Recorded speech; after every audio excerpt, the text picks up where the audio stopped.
Hey guys, and welcome back to this channel. In this video, I'll be showing you guys how you can mute audio on your videos in VivaCut. So you are going to just select the video, the clip, and you're just going to slide it to the left side, like on the bottom here. Then you're just going to select the mute button and there won't be any audio left. Or you can also go to the volume page here and turn it down all the way to 0 and press done.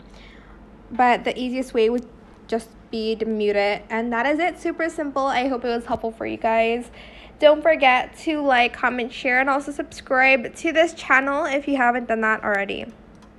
If you have any more questions about this video, just leave it in the comment section down below. I will try my best to answer them all for you guys. And if you found this video helpful, please click the thanks button as well. That is it, and that's how you can mute on VivaCut. Thank you so much for watching. Bye.